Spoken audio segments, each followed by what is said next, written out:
안녕하세요, 찰리브라입니다.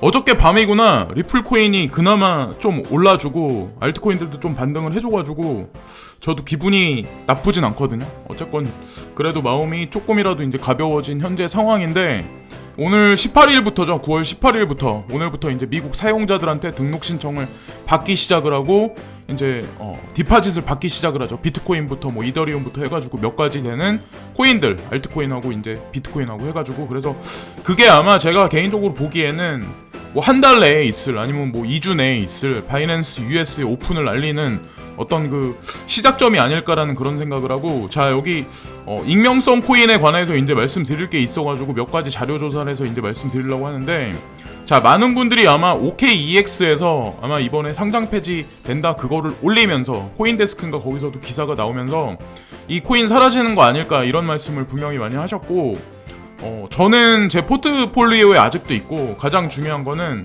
바이낸스라는 이 거대 거래소, 전 세계에서 가장 많은 물동량, 유동력성을 자랑하는 이 거래소에 보면은 바이낸스에서 랜딩을 이번에 할 거다. 근데 거기에 포함된 게 대시코인이 있고 모네로가 있고 지캐시가 있다. 자, 이거에 관한 구체적인 얘기는 제가 뒤에 가서 제가 말씀드릴게요. 랜딩을 한다는 의미가 이게 그냥 쉬운 얘기는 아니거든요. 그리고 랜딩을 이번에 들어가는 코인이 몇 개 되지도 않아. 이미 돼 있는 코인들도. 그래서 그거에 관해서 구체적인 게 언급을 드리고, 자, 이건 업비트에서 이런 공지를 올렸었죠. 보면은 9월 9일날 모네로 대시 지캐시 헤이븐 비트튜브 피백스, 여기 뭐 호라이젠은 없는데 일단 중요한 거는 9일날 이 공지를 올렸는데, 뭐라고 이 사람들이 얘기를 했냐면, 유의 종목 지정 후에 일주일간 업비트는 해당 암호화폐에 대한 자세한 검토를 통해 최종 상장 폐지 여부를 판단할 예정입니다라는 얘기가 있었어요. 이게 9월 9일이잖아요. 그죠? 오늘이 며칠이에요? 오늘이 9월 18일이죠. 그럼 벌써 9일이 지났어. 근데 지금 아직까지도 상장 폐지를 안 했어요. 현재 업비트가. 근데 제가 다시 한번 강조해서 말씀드리지만, 암호화폐 거래소의 기준이 되는 거는 업비트가, 국내에선 업비트가 기준이 되지만, 만약에 예를 들어서 빗썸이나, 예를 들어서 아니면 빗썸이나 바이낸스 같은 거래소, 폴로니엑스나 그런 거래소에서 상장 폐지되면 제가 뭐라고 야, 이거 진짜 위험하다 이렇게 말씀을 드릴 텐데, 업비트에서 지금 폐지된다는 얘기가 나오지도 않았어. 근데 사람들은 막 설레발쳐가지고 막 난리를 치는 거지. 그러니까 어떻게 생각을 하냐면, 자, 저는 이제 이런 코인에 이제 투자를 할 때, 예를 들어서 저는 그레이스케일 자산운용사의 포트폴리오를 되게 많이 추종한다고 말씀드렸잖아요. 제가 왜 그럴까요? 이 그레이스케일 자산운용사의 베리 실버트란 인물에 관해서 조사를 많이 해봤어. 그리고 그레이스케일 자산운용사의 어떤 그 운영 시스템에 관해서도 제가 조사를 많이 해봤어요. 그리고 나서 저는 결정하고, 여기 나와 있는 포트폴리오에 있는 코인을 어느 정도 매집을 하고 저도 포트폴리오에 집어넣었던 거거든요, 분명히. 그리고 거기에 포함되어 있는 거는, 여기도 아직까지도 나와 있지만 이게 오늘 아침에 캡처한 거거든요. 호라이젠도 들어가 있고, 여기 보면은 지캐시도 아직까지 들어가 있어. 근데 보면은 사람들이 착각하는 게 뭐냐면, 개인들은 포트폴리오를 쉽사리 이렇게 바꿀 수 있지만, 1시간 내에도 되게 바꿀 수 있지만, 이 그레이스케일 자산 운용사 같은 데는 포트폴리오 수정을 그렇게 쉽게 못한단 말이에요. 보는 눈도 워낙 많기 때문에. 거기다가 물동량도 거의 되게 많이 가지고 있단 말이에요. 시장에다가 쉽게 팔지도 못해. 그러기 때문에 장기적인 관점에서 포트폴리오 구성을 할 때는 그런 식으로, 얘네들 같은 경우는 그런 식으로 운영을 하거든요. 매집을 해도, 제가 말씀드렸잖아요. 매집을 해도 1년이 넘는 시간을 매집을 하고, 매도를 해도 1년이 넘는 시간을 갖고 슬금슬금 매도를 한다고 말씀드렸잖아요. 개인은 양이 되게 적잖아요. 펀딩이 되게 적잖아. 많아봐야 뭐 10억, 진짜 많아봐야 뭐 30억이 언저릴 텐데, 그거를 시장에 내다 파는 거랑 얘네같이 많이 가지고 있는 거를 내다 파는 거랑 급이 틀리다니까요. 그런 사람들이 여기 포트폴리오에 넣었다. 그 얘기는 중장기적인 관점에서 이 코인들을 운영하겠다는 그런 의지가 분명히 있는 거예요. 그거에 관해서 이제 다시 한번 이제 짚고 넘어가서 말씀을 드리는 거고, 자, 보면은 랜딩 서비스에 지캐시하고 보면은 대시, 뭐 하여튼 뭐 익명성 코인이 들어가 있어요. 자, 그러면 바이낸스에서는 랜딩 서비스를 거기 넣었다는 얘기는 마진 거래까지 나중에 넣겠다는 얘기야. 그럼 그거를 한 달만 그거를 하고 서비스를 하고 한 달 내에 끝날까요? 상장 폐지할까요? 그건 아니라는 거죠. 그러니까 제가 이제 가만히 보면은 그냥 일시적으로 누가 뭐 방송을 해. 그러면 그거에 관해서만 그냥 막 집중해 사람들이 믿어. 그리고 무슨 뉴스에 뭔가 뉴스가 나와. 그럼 그거에 관해서만 되게 많이 집중을 해. 그냥 심도 있게 전반적인 어떤, 제가 예전에도 한번 말씀드린 적이 있는데 지키씨 같은 거는 암호화폐 투자를 6년 전에 했던 사람 있죠. 비트코인을 예를 들어서 10만 원에 매집한 사람. 그 사람도 되게 괜찮게 보고 아직까지도 홀딩하고 있어요. 지키씨를. 그러니까 저도 방송에서 언급을 했던 거고, 가장 중요한 건 뭐냐면 예를 들어서 그런 거야. 만약에 내가 산 코인이 예를 들어서 올랐어. 누구 말 듣고. 근데 그러면은 뭐 예를 들어서 내가 잘 돼서, 내가 잘나서 그런 거고, 만약에 그 코인이 상장 폐지됐어. 되게 망했어. 막 쪼그라들어. 그럼 그거는 망했어. 다 조상 탓이야. 남 탓이야. 이런 식으로 사람들이 몰아간다는 거죠. 그런 사람들이 어떤 특징이 있냐면은 그게 없어. 주체성이 없어. 자기 주관이 되게 불명확해. 그러니까 그러지 말자고 제가 말씀드리는 거예요. 그러려면 뭐하러 여기다 암호화폐 뭐하러 투자하세요. 그런 명확성이나 실질적인 큰 시장을 볼 수 있는 눈이 없으면 그냥 어떻게 보면 그냥 열심히 일하는 게 더 나을 수도 있다고 저는 생각을 하거든요. 코인도 예를 들어서 10억 간다 그런 얘기를 해. 근데 10억 갈지 누가 그걸 알겠어요. 지금 같은 장세에. 이게 비리비리하면 사람들이 그거에 관한 명확성을 또 못 갖는다는 거야. 그리고 나서 비트코인이 또 정고점으로 오르면 또 어디 가서 빚져가지고 또 투자를 하기 시작을 하겠죠. 그러니까 그게 사람이라, 그게 대중이라는 거죠. 지금 이럴 때가 사실은 매집할 시점일 수도 있는 건데.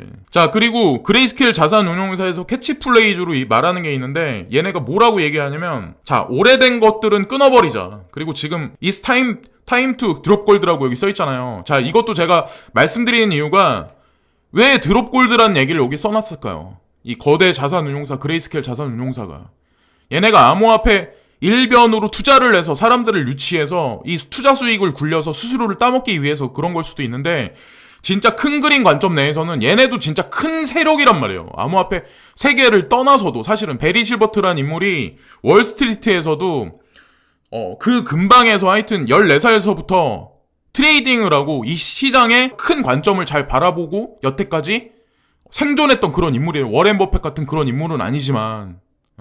그래서 그걸 보고 저도 여러 가지 것들을 추세를 보고 그러는 거예요. 그래서 금이 어떻게 되나 끝까지 한번 지켜보시고, 어떻게 보면 지금 알트 시장이 다시 이렇게 막 화랑장세에 붙는데 거기에 찬물을 끼얹는 의견일 수도 있는데, 저는 이 의견이 맞을 수도 있다고 생각하거든요. 그러니까 제가 생각하는 진짜 알트 시장, 큰 알트 시장 있죠. 진짜 장기 랠리, 그러니까 어느 정도 진짜 막 정고점 이상에 막 더블 가는 그런 거는 내년 6월달 이후나 돼야지 될 거라고 저는 생각을 하거든요. 그러니까 올해 연말까지 가는 거는 30% 뭐 이 정도. 근데 진짜 정고점 이상 더블 가는 거는 6월달 이상, 내년 2020년 6월 이상까지 가야 되지 않나라는 생각을 하거든요. 근데 루크 마틴이 뭐라고 얘기를 하냐면, 지금 현재 상황이 알트코인 윈도우다. 이게 알트 시즌은 아닌 것 같다라는 얘기를 해요. 그래서 이게 3일이 갈지, 일주일이 갈지, 한 달이 갈지, 어떻게 알겠냐.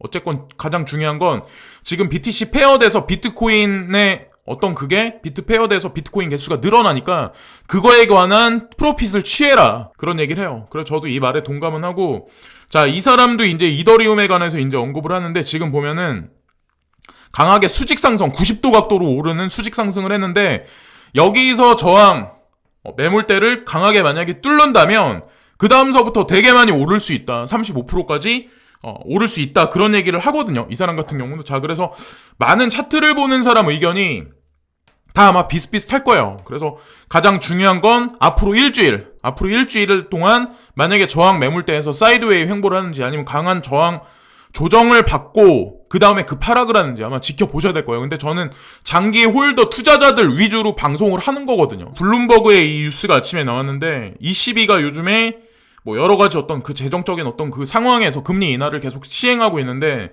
ECB에서 고위 관료되는 어떤 베너트 코에노어라는 어떤 그분이 뭐라고 말씀하셨냐면, 스테이블 코인이 전 세계적으로 달러를 대체할 수 있다라는 얘기까지 지금 현재 언급을 하고 있어요. 그래서 제가 그저께 영상에서도 아마 말씀드린 적이 있지만, 어떤 이런 ECB, 유로 중앙은행 관계자까지 이런 얘기를 지금 언급한다는 얘기는, 한 발 한 발 지금 저는 서서히 나아가고 있다고 저는 생각을 하거든요.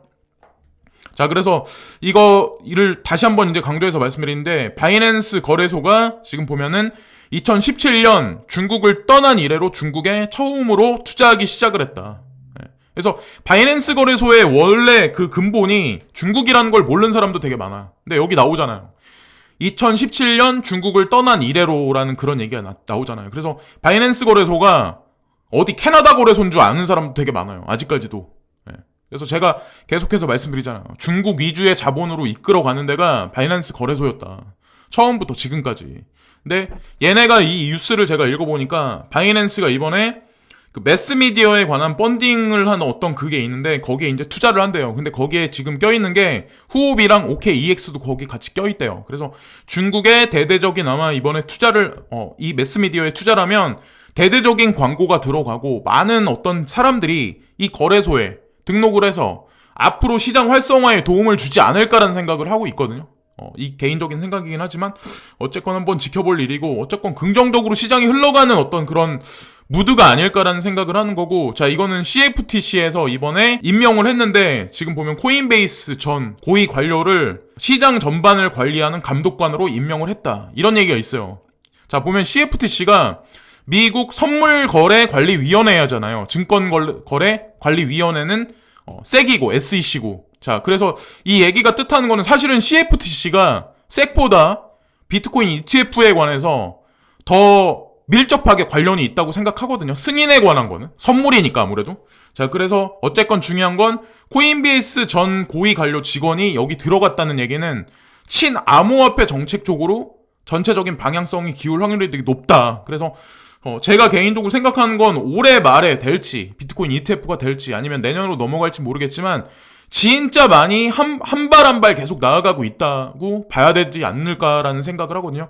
그리고 지금 알트코인이 오르고 비트코인이 막 이러니까 주저주저하는 사람이 많은데 저는 그런 생각을 하거든요. 제가 예전에 방송에서 말씀드렸지만 비트코인 33%, 알트코인 33%, 현금 33%, 이 비중을 가만히 잘 가지고 계시면서 만약에 급락했을 때, 비트코인이 올랐을 때, 내렸을 때 이때를 잘 대비해서 33% 현금을 잘 운영하시고 이렇게 비트코인하고 알트코인 넘나든 어떤 그런 포트폴리오를 잘 운영하시면 제가 봤을 때 나쁘지 않게 이 시장에서 그래도 살아남으실 수 있지 않을까라는 생각을 합니다. 그리고 여기 보시면 코인텔레그래프에 이 뉴스가 나왔는데 바이낸스 거래소가 랜딩 서비스를 모네로, 지캐시 그리고 데시 코인을 이번 주 안에 런칭시킬 거다. 자, 근데 랜딩 서비스를 하는데 14일간 랜딩을 만약에 시키면 모네로, 지캐시, 데시 코인을 3.5%씩 이자율을 줄 거다. 이런 얘기가 있어요. 그러면 28일이면 7% 정도 되죠. 근데 가장 중요한 건 뭐냐면 바이낸스 거래소에서 랜딩 서비스를 하는데